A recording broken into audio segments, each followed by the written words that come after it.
Hey guys.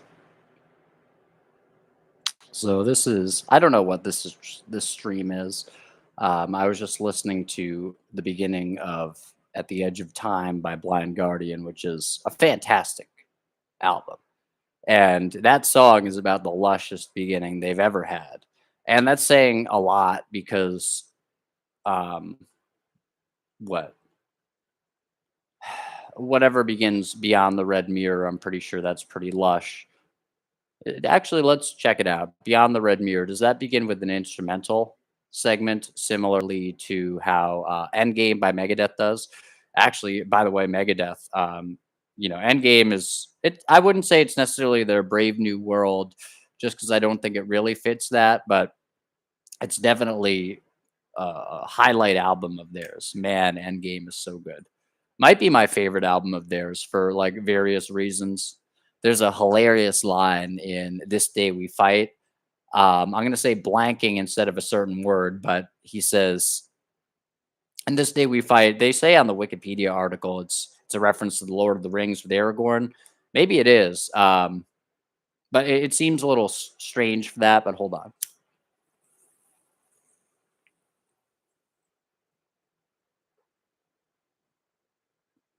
Anyway, there's a great Dave Mustaine line where he says, "Vank vanquish the nether vanquish the strongholds that the netherworld set for me," or something like that. Like, I vanquish the strongholds that the netherworld sets for me. And then he says, "Last request of my life is to die blanking my enemies." What a fucking song, man. Dave Mustaine, he is, oh boy, he is like on fire when he's on fire. He is like Hansi Kirsch to some extent, I think. Maybe more involved than Hansi is. I don't know how much Hansi deals with the instrumentation, but oh man, yeah, Dave Mustaine is amazing. Yeah, okay. So let's check out Beyond the Red Mirror here. Yes, I do have all of Blind Guardian's albums. Thank goodness on my iTunes. I don't yet have all of Korn's albums. I'd like those, but the Ninth Wave. Yeah, the Ninth Wave is a very lush beginning. It's nine. Oh my god, it feels like it's 6 minutes long, but it's like 9 minutes 27 seconds. Part of it might be the introduction, similar enough to the great song that starts. This is another great lush song to start an album. Or check. Well, actually, wait a second. It's not very lush for Endgame. Endgame, there are lusher parts, like for example, the hardest part of Letting Go. Amazing, very lush, very good. Somewhat reminiscent of Poisonous Shadows, or I guess Poisonous Shadows is somewhat reminiscent of it. But yeah, no, the beginning of Cadaver's great album. I don't have any of their other stuff. Never looked into them, but other than K A, by the way, it's spelled differently. You may find a different band. And I looked and I was like, "Well, this doesn't seem like the band." And no, and this was the favorite song of my friend in the first jail on Metal Zone, actually.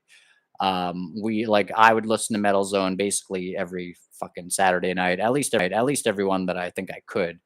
And one of my favorite songs, maybe my favorite, was Raven's Flight by Amon Amarth, and I became a huge Amon Amarth fan after that whole experience. But I'd like headbang to that. In fact, I was headbanging like to that or another song like In the Darkness of This Little Orange Is the New Black type unit that we had there.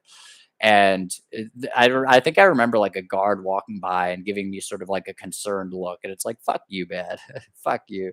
Um, but I was concerned about the looks that people gave me sometimes because somebody else had told me, "Have you ever heard of like something something?" And I was like, "What's that?" And he's like, "Basically, if they think you're crazy, they can like send you to a mental hospital." And I was like, "Oh no." Um, but anyway, my friend, he had like The Devil's Master by Cadaver, which is Kadavar.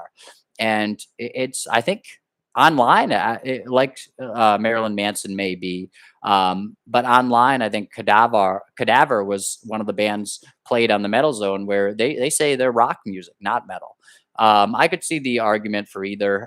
Rock, yes, because they're less, they have a heaviness about them, but they're not that loud. Like Mars Volta, apparently they were like the loudest band in the Guinness Book of World Records. They're also deemed not metal. I don't think I heard them on Metal Zone, but I mean, geez, listen to the beginning of Francis the Mute and tell me that's not kind of fucking metal. In fact, that's such a big blind spot. I don't see why people don't consider at least that album metal. It's a great album. It's like Brave New World on orange acid or something. It's like standing on a hot beach on a summer day in this deep blue skies above you, and it's just stretching out for miles in all directions. And there's a gigantic flaming tide of wave coming right at you, and on the top of it is Cedric Bixler Zavala. And I mean, oh my good, that album is a miracle. I remember working at a summer camp actually one time, and a guy, he seemed like the cool guy in the camp, and he came up to me, and I think like he had known that I liked the Mars Volta, or maybe I asked him like, "Hey, do you like the Mars Volta?" And he mentioned Francis the Mute, and he's like, "Oh yeah, like of course." I was like, "What's your favorite album?" And he said D Louse, and I was like, "All right." I was like, "I like Francis the Mute," and he was like, "Well, yeah." He's like, when I listened to that the first time, it was like, or when maybe not the first. For me, it wasn't the first time necessarily, maybe, but I remember actually I was walking through the Boston Common, and there was snow on the ground. It was a beautiful little Boston scene, like the Social Network, and there were, well, there, whatever, it was like in the daylight, and I was listening. It was cold, and I wasn't wearing like much to fight the cold or to combat it, but I was listening to Francis the Mute, and I was really getting into it for the first time, and it was like that was a gift. Actually, it was a gift for the guy telling me like he was going to go to a Mars Volta show and like smoke weed before it or something, and I didn't end up going to that show, but it would have been cool maybe. In any case, Mars Volta. I think I'm skipping over something there. Oh, the guy said he like listened to that album, and like I don't know if it was the first time he listened to it, but he's like, yeah, like of course I thought it was like the best, greatest album ever made or something. And it's like, well, yeah, that's what you can say about it. But Cadaver, the Devil's Master, so that starts with a very lush opening, and then the song itself. Luckily, thank goodness, they played the opening and the song on the radio because that opening really kind of makes it. But the song itself is like the second track, but it's just beautiful. Um, and you could say it's not even necessarily metal, but I'd say it's fairly similar enough to like the dreamier Black Sabbath stuff, really. And in fact, I think my friend in jail, he said that it reminded him of Black Sabbath. So there you go.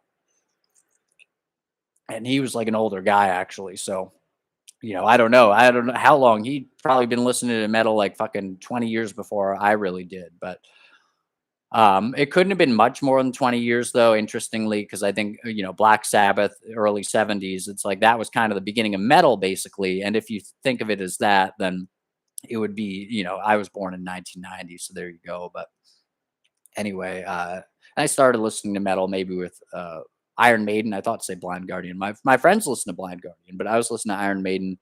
Wasn't quite as, hip, I guess, but and I was like, had a pushback to metal actually. Well, wait, actually, I think before then I had listened to some Korn, but I didn't even really consider it metal. Like I didn't basically I don't know if I thought I was cool enough to have listened to metal. So it's like, yeah, but Korn, like I even heard like a kid talking. He was like I guess he was cooler. I think he was sort of right wing, but like he became an enemy of mine actually. But one with a name that another like sort of antagonistic figure of mine, or to me he was. I think to him I probably was kind of almost nothing, but a guy with the same name, I had this big thing with him, but I remember hearing him saying, like, explaining like what Corn albums were metal or something, and he's like, I think he said everything after Life is Peachy wasn't metal, or he's like, Corn is new metal, and he's like, new metal sucks, but I like Corn or something. He was a pretty cool dude. He was kind of like a bit of a Synthetic Man type. I mean, here's the thing: I don't know if Synthetic Man would have been like him because I feel like I sort of identify a lot with Synthetic Man. So unless this guy was sort of a foil of mine, but sort of or like some rival almost, where we were similar enough, which might have been the case. But unless he was like that, and he was a little dramatic too, maybe, and blah blah blah. I was probably more dramatic than he was, though. But it was a cool enough time anyway. So what are we talking about here? What time is it? 5:37. I'd like to finish reading my reading for Hyperion for the day. What is it? Here we go. Oh, no, yeah. Um, this book it's poetic as all. It's just this is maybe one of the most poetic books I've ever like started to read, and yeah, it's gorgeous. It's very much it's like Canterbury Tales. Apparently, I think they even a poet in the book even quotes Canterbury Tales here. If it is, it's Canterbury Tales, but it's like a bunch of people telling their stories as they go to like I think it's a planet, but one of the guys recently referred to it as a star. Maybe he just sort of meant a star in the sky, but it is a planet. Um, I don't know if I how much I believe in space and stuff anyway, but it's beautiful. If you're reading like sci-fi or fantasy anyway, then you're not necessarily taking it as realistic. So it's a beautiful sort of meditative immersion into kind of the most soothing, calm tones of narrative you've ever read. And yet there's a lot of pain sort of pulsing underneath the surface. So wait, hold on. Hold on. Oh, here we go. We got some Starbucks. I like going to Starbucks, and I think their coffee is better than most people's coffee, but probably wouldn't seem like much of a Starbucks guy. Maybe sort of in some way, like hipstery kind of. Probably come off as a little hipstery, which is another thing that I feel like I wouldn't be cool enough to be. But um,